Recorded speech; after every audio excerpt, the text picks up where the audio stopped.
एकलव्य निषाद राजा हिरण्यधनु तथा उनकी पत्नी सुलेखा का पुत्र था। यह एक भील जाति के थे।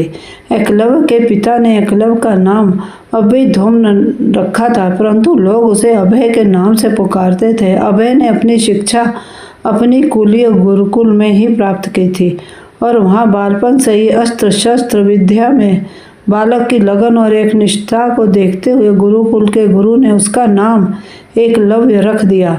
जब एकलव्य युवा अवस्था में आया तब उसके पिता हिरण्यधनु ने अपने एक मित्र निषाद की कन्या सुनीता से उसका विवाह करा दिया।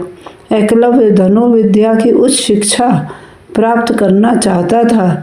उस समय धनुर्विद्या में गुरु द्रोण की ख्याति बहुत प्रचलित थी, पर वह केवल ब्राह्मण या क्षत्रिय जाति को ही शिक्षा देते थे और शूद्रों को शिक्षा देने के विरोध में रहते थे। महाराज हिरण्यधनु ने एकलव्य को समझाने की पूरी कोशिश की।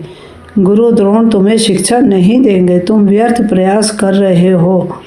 पर एकलव्य ने पिता को कहा कि उनकी शस्त्र विद्या से प्रभावित होकर आचार्य द्रोण स्वयं उसे अपना शिष्य बनाने को विवश हो जाएंगे। जब एकलव्य गुरु द्रोण के पास गए तो उन्होंने एकलव्य को अपना शिष्य बनाने से मना कर दिया। तब एकलव्य ने वन में आचार्य द्रोण की एक प्रतिमा बनाई और धनुर्विद्या का अभ्यास करने लगा। वह उस प्रतिमा को गुरु के रूप में रखकर उसके सामने धनुर्विद्या का अभ्यास करता था। एक बार द्रोणाचार्य अपने शिष्यों और एक कुत्ते के साथ उसी वन में आए। उस समय एकलव्य धनुर्विद्या का अभ्यास कर रहे थे। कुत्ता एकलव्य को देखकर भौंकने लगा। कुत्ते के भौंकने से एकलव्य की साधना में बाधा पड़ रही थी, तो उसने अपने बाणों से कुत्ते का मुंह बंद कर दिया और कुत्ते का भौंकना शांत हो गया।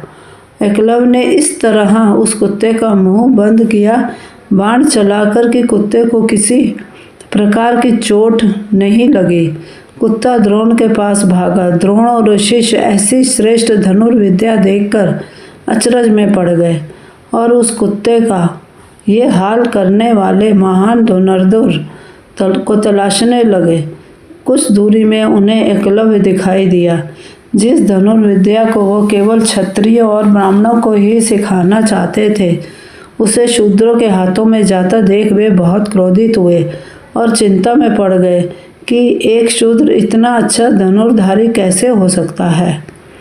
द्रोण ने एकलव्य से पूछा, तुमने यह धनुर्विद्या किससे सीखी? एकलव्य ने तुरंत कहा, आपसे। आचार्य गुरु द्रोण चौंके और बोले, मुझसे? वो कब? मुझे तो याद नहीं कि मैंने तुम्हें कभी शिक्षा दी। एकलव्य ने द्रोण की मिट्टी की बनी प्रतिमा की ओर इशारा किया और कहने लगा कि मैंने उस मिट्टी की प्रतिमा को आप समझकर शिक्षा ली। द्रोण ने एकलव्य से कहा कि अगर ऐसा है तो गुरु दक्षिणा में अपने दाएं हाथ का अंगूठा मुझे दो। एकलव्य ने बिना कुछ सोचे समझे अपना अंगूठा काटकर गुरु द्रोण को अर्पित कर दिया।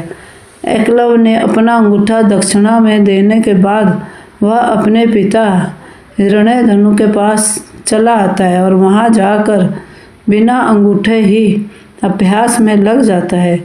एकलव्य अपने अंगूठे के बिना ही धनुर्विद्या में पुनः दक्षता प्राप्त कर लेता है। फिर पिता की मृत्यु के बाद वह राज्य का शासक बन गया और निषाद भीलों की एक सेना का गठन किया। एक बार जब एकलव्य ने मथुरा की सेना पर आक्रमण कर दिया था, तब यादव वंश में कोहराम मचने लगा। जब यह श्री कृष्ण ने देखा कि दाहिने हाथ में सिर्फ 4 अंगुलियों के सहारे धनुष बाण चलाते हुए एकलव्य अकेला ही सैकड़ों पर भारी था, कृष्ण को वंश के नाश होने का भय सताने लगा, तो इसी युद्ध में कृष्ण ने छल से एकलव्य का वध किया था। कृष्ण ने अंतिम में यह स्वीकारा अर्जुन के सामने कि अर्जुन, तुम संसार में सर्वश्रेष्ठ कहलाओ। इसके लिए मैंने ना चाहते हुए भी तुम्हारी जानकारी के बिना भील पुत्र एकलव्य को छल से मारा, ताकि तुम इस संसार के सर्वश्रेष्ठ धनुर्धर कहलाओ। हमारे चैनल को सब्सक्राइब अवश्य कर लें।